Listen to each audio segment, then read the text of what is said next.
Hello everyone, అందరికీ నమస్కారం. Welcome to our YouTube channel సర్కారీ శిక్షణ. ఈ లెక్చర్లో మనం వైస్ ప్రెసిడెంట్ గురించి ఇన్ డీటెయిల్డ్గా డిస్కస్ చేద్దాం. ఆల్రెడీ మనం ప్రీవియస్ వీడియోలో యూనియన్ ఎగ్జిక్యూటివ్ ఏదైతే పార్ట్ 5 ఆఫ్ ఇండియన్ కాన్స్టిట్యూషన్ ఉందో అది స్టార్ట్ చేశాం కదా. దాంట్లో ఫస్ట్ చాప్టర్ వచ్చేసి మనకి ద ఎగ్జిక్యూటివ్కి రిలేటెడ్గా ఉంటుంది. దాంట్లోనే మనకి president, vice president, prime minister, council of ministers ఉంటారు కదా. సో మనం ఆల్రెడీ ప్రీవియస్ వీడియోలో ప్రెసిడెంట్ అనే టాపిక్ని ఇన్ డీటెయిల్డ్గా డిస్కస్ చేశాం కదా.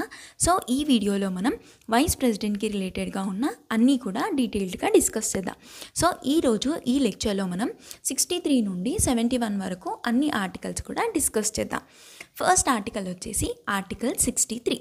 సో ఆర్టికల్ 63 ఏం చెప్తుంది అంటే there shall be vice president of India. మనం ఆల్రెడీ ప్రెసిడెంట్లో చూసాం కదా. ప్రెసిడెంట్లో ఫస్ట్ ఆర్టికల్ వచ్చేసి 52. సో 52లో ఏం చెప్తుంది? There shall be president of India. Same మనకి వైస్ ప్రెసిడెంట్లో కూడా ఫస్ట్ ఆర్టికల్ మన ఇండియాకి వైస్ ప్రెసిడెంట్ ఉండాలని చెప్తుందన్నమాట. అలాగే it is the second highest office in country. So మనకి ఫస్ట్ హైయెస్ట్ వచ్చేసి ప్రెసిడెంట్ ఉంటుంది, అలాగే సెకండ్ హైయెస్ట్ ఆఫీస్ వచ్చేసి మనకి వైస్ ప్రెసిడెంట్ ఉంటుందన్నమాట. నెక్స్ట్ ఆర్టికల్ వచ్చేసి ఆర్టికల్ 64. సో ఆర్టికల్ 64 ఏం చెప్తుంది అంటే vice president to be ex officio chairman of the council of states. So ఇక్కడ మనకి కౌన్సిల్ ఆఫ్ స్టేట్స్ అంటే రాజ్యసభని ఇండికేట్ చేస్తుంది అనమాట. సో ఎవరైతే వైస్ ప్రెసిడెంట్గా ఉన్నారో తను మనకి రాజ్యసభ యొక్క చైర్మన్గా డ్యూటీస్ అనేవి పర్ఫామ్ చేస్తారనమాట. మనకి లోక్సభ అండ్ రాజ్యసభ ఉంటుంది కదా పార్లమెంట్లో. సో లోక్సభలో మనకి స్పీకర్ అండ్ డెప్యూటీ స్పీకర్ ఉంటారు. సేమ్ అలాగే రాజ్యసభలో చైర్మన్ అండ్ డిప్యూటీ చైర్మన్ ఉంటారనమాట. సో రాజ్యసభలో ఏదైతే చైర్మన్ ఉందో దానికి మనకి వైస్ ప్రెసిడెంట్ ఉంటారనమాట. సో అదే మనకి ఆర్టికల్ 64 చెప్తుంది. Vice president to be ex officio chairman of the council of states. So ఇక్కడ కౌన్సిల్ ఆఫ్ స్టేట్స్ అంటే నథింగ్ బట్ రాజ్యసభ అనమాట. And shall not hold office of profit. Already మనం ఆఫీస్ ఆఫ్ ప్రాఫిట్ ఏంటో previous వీడియోలో చూసాం కదా. So vice president అనే person ఎలాంటి గవర్నమెంట్ యొక్క అపాయింట్మెంట్స్లో ఉండకూడదు, అలాగే ఎలాంటి గవర్నమెంట్ శాలరీస్ అనేవి తీసుకోకూడదు అనమాట. నెక్స్ట్ ఆర్టికల్ వచ్చేసి ఆర్టికల్ 65. సో ఆర్టికల్ 65 ఏం చెప్తుంది అంటే vice president acts as president to discharge his functions. So ఎప్పుడైతే మనకి ప్రెసిడెంట్ వేకెన్సీలో ఉన్నా లేకపోతే యాబ్సెన్సీలో ఉన్నా ఆ టైంలో ప్రెసిడెంట్ లేని టైంలో వైస్ ప్రెసిడెంట్ మనకి ప్రెసిడెంట్గా యాక్ట్ చేస్తారనమాట. సో ఇక్కడ వేకెన్సీ అండ్ యాబ్సెన్సీ అంటే తను రిజిగ్నేషన్ ఇచ్చినా కానీ, ఒకవేళ తన డెత్ అయినా కానీ, లేకపోతే ఏదైనా వెకేషన్లో ఉన్నా కానీ, సో ఆ టైంలో మనకి ప్రెసిడెంట్ అనే వ్యక్తి ఉండరు కదా. సో ప్రెసిడెంట్ అనే పోస్ట్ మనకి వేకెన్సీగా ఉండదు కాబట్టి ఆ టైంలో మనకి వైస్ ప్రెసిడెంట్ అనే పర్సన్ మనకి ప్రెసిడెంట్ డ్యూటీస్ని డిశ్చార్జ్ చేస్తాడనమాట. అండ్ ఇంకోటి ఏంటి అంటే ఎప్పుడైతే వైస్ ప్రెసిడెంట్గా యాక్ట్ చేస్తాడో ఆ టైంలో మనకి రాజ్యసభ చైర్మన్గా ఉండడనమాట. సో మనం ఆల్రెడీ ఆర్టికల్ 64లో చూసాం కదా వైస్ ప్రెసిడెంట్ ఎవరైతే ఉన్నారో వాళ్ళు మనకి చైర్మన్ ఆఫ్ రాజ్యసభగా ఉంటారని. సో ప్రెసిడెంట్ లేని టైంలో వైస్ ప్రెసిడెంట్గా ఉంటారు, కానీ చైర్మన్ డ్యూటీని మాత్రం పర్ఫామ్ చేయాలన్నమాట. సో మరి చైర్మన్ ఆఫ్ రాజ్యసభని ఎవరు పర్ఫామ్ చేస్తారంటే ఎవరైతే మనకి డిప్యూటీ చైర్మన్ ఉంటారో వాళ్ళు మనకి చైర్మన్ ఆఫ్ రాజ్యసభ డ్యూటీస్ని పర్ఫామ్ చేస్తారనమాట. నెక్స్ట్ ఆర్టికల్ వచ్చేసి ఆర్టికల్ 66. సో ఆర్టికల్ 66 ఏం చెప్తుంది అంటే ఎలక్షన్ ఆఫ్ వైస్ ప్రెసిడెంట్ అనమాట. మనకి ప్రెసిడెంట్లో ఆర్టికల్ 54 ఏమంటే ఎలక్షన్ ఆఫ్ ప్రెసిడెంట్లో ఎవరెవరు మెంబర్స్ అయితే ఉండాలని చెప్తుందో సేమ్ మనకి ఆర్టికల్ 66 వచ్చేసి ఎలక్షన్ ఆఫ్ వైస్ ప్రెసిడెంట్కి ఎవరెవరు ఉండాలి, అలాగే ఎలా మనకి ఎలక్షన్ జరుగుతుందని చెప్తుందనమాట. ఫస్ట్ వచ్చేసి మనకి ఎవరెవరు ఉండాలి అని చెప్పేసి, సో మనకి పార్లమెంట్లో 2 హౌసెస్ ఉంటాయి కదా, లోక్సభ అండ్ రాజ్యసభ. సో ఇద్దరు మెంబర్స్ అంటే ఎలెక్టెడ్ అలాగే nominated members of both the houses of parliament మనకి ప్రెసిడెంట్ ఎలక్షన్లో ఉంటారనమాట. So elected and nominated members అనమాట.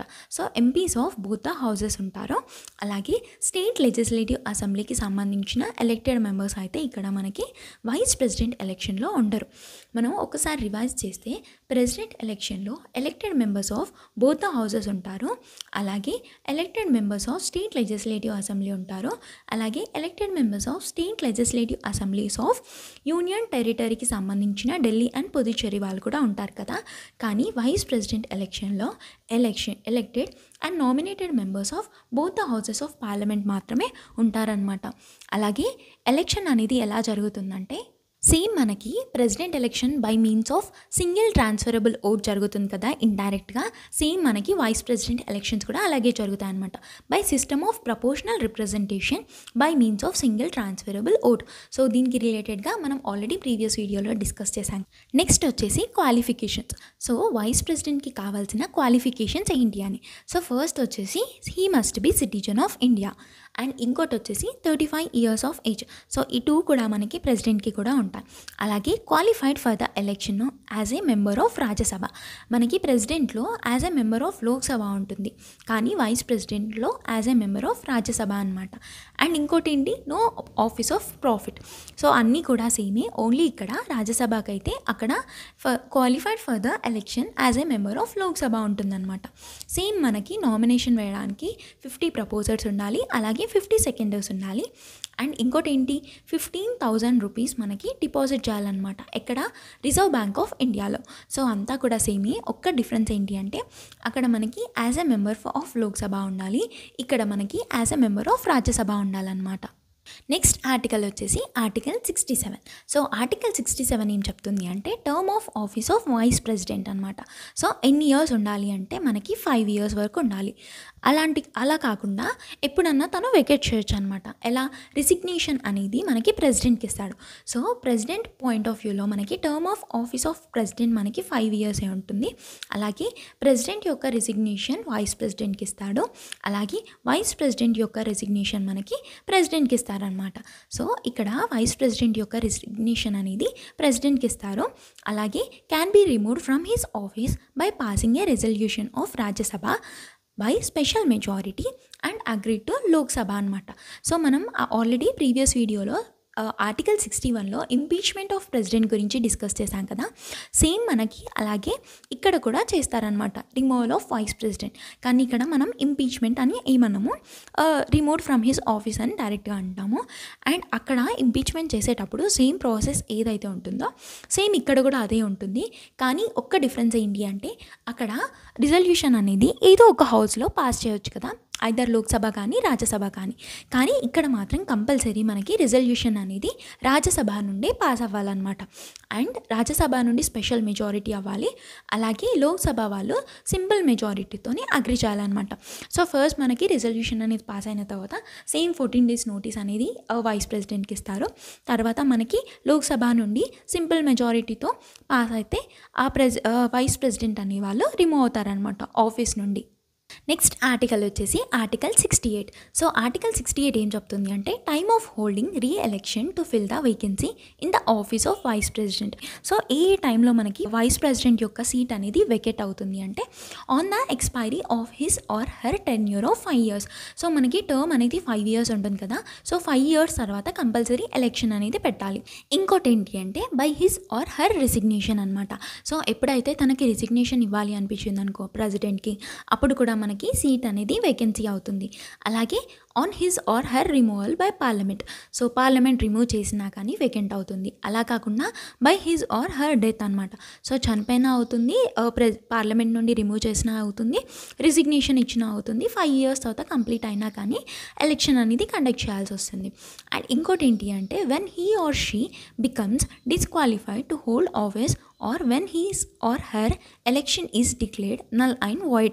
సో దీని మీనింగ్ ఏంటి అంటే ఎప్పుడన్నా సరే తన ఉన్న పోస్ట్లో డిస్క్వాలిఫైడ్ అయినా సరే, లేకపోతే ఎలక్షన్ అనేది నల్ అండ్ వాయిడ్గా డిక్లేర్ అయినా సరే వైస్ ప్రెసిడెంట్ అనే పర్సన్ సీట్ని వెకేట్ చేయాల్సిన అవసరం ఉందన్నమాట.